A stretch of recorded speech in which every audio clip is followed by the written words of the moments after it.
हुकूमत ने एक मरतबा फिर आवाम पर महंगाई का बम गिरा दिया। पेट्रोल की कीमतों में इजाफा, महंगाई के मारे लोग सड़कों पर आ गए। सोशल वर्कर इत्तेहाद की जानिब से शाहनवाज चौक से ईवान सहाफत तक रैली निकाल कर महंगाई के खिलाफ एहतजाजी मुजाहरा किया। मोहम्मद सुमार मला, नूर मोहम्मद भट्टी, मौलवी अब्दुल वाजिद समो, हाजी साले अब्बासी, गुल हसन और दीगर ने कहा कि मुल्क में पेट्रोल की कीमतें बढ़ने से रोज़मर्रा की खरदोनोश की कीमतों में भी इजाफा हो जाएगा। गरीब लोग पहले भी महंगाई की वजह से परेशान आए, अपने बच्चे बेचने को मजबूर।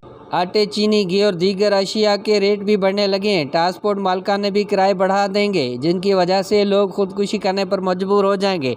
उन्होंने चीफ जस्टिस ऑफ पाकिस्तान और निगरान हुकूमत से मुतालबा किया है कि मुल्क में महंगाई पर कंट्रोल किया जाए और यूटिलिटी स्टोर पर सरकारी कीमतों पर अशिया दस्तयाब करके आवाम को रिलीफ फराहम किया जाए। Ali Mohammed Shahani, media HD news, Badin.